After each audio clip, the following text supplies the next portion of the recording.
So, yes, guys, we're going to be getting into Joe Judge. But before I do, spike that like. If you like what you're watching, please consider subscribing and hitting that notification bell. But before I get into Joe Judge, I got to give a big shout out and thank you to everyone that has ever gotten me to 1K. Good or bad, it does not matter. And I'm going to do this the proper way. I'm going to have a big 1K celebration next Friday, celebrating reaching the milestone of 1K and thanking as many people as possible the right way. And I'm going to try and bring as many friends in as possible to enjoy the celebration. That is 1K. Either way, guys, let's get into the bulk of the video. Again, thank you for getting me to 1K. Obviously, big shout out and thank you because I did reach the milestone on Bad Dog Stream. Thank you to Lauren. Thank you to Authentic. Thank you to TSR. But with no further ado, guys, let's get into the bulk of the video.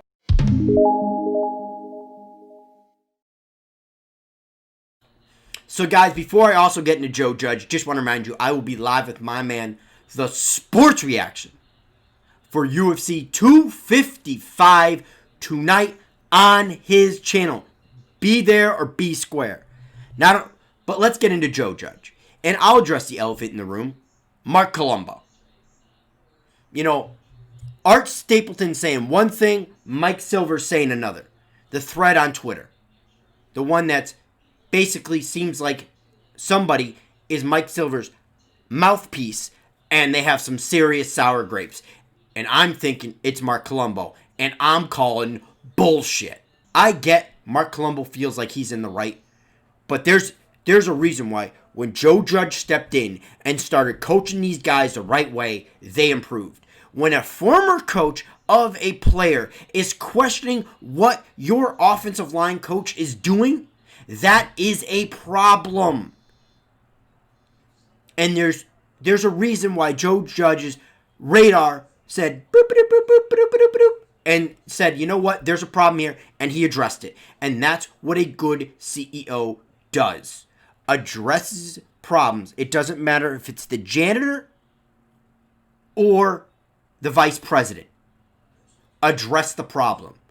Get rid of the problem. Because at the end of the day, the Giants are trying to improve as one and build something for the future. And if you're not down with that and you want to hold that process back, guess what? We have no need for you here. So bye-bye, Marc Colombo. This is why I love Joe Judge. I do.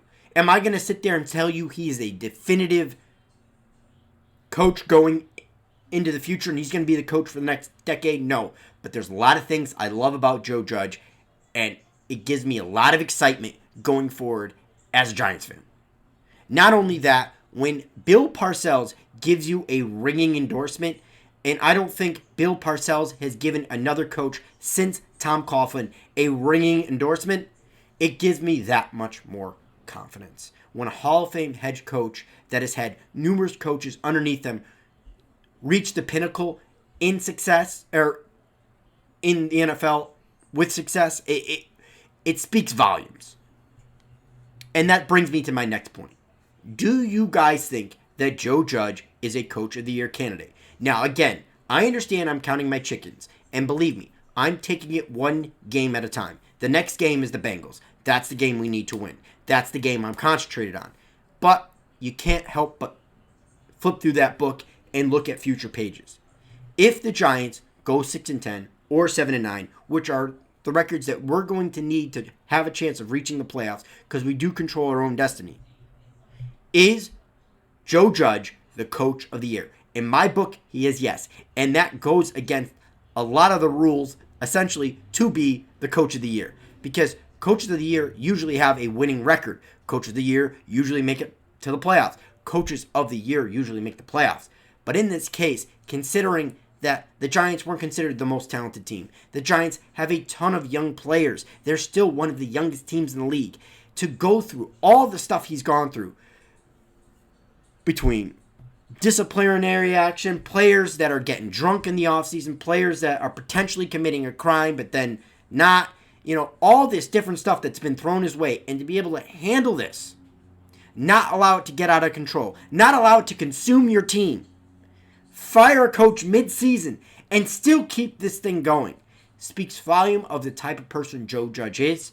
And if that's not Coach of the Year candidate quality, I don't know what is. Either way, guys, let me know what you think in the comment section below. It's been OGR Sports, and I'll catch you on the next vid.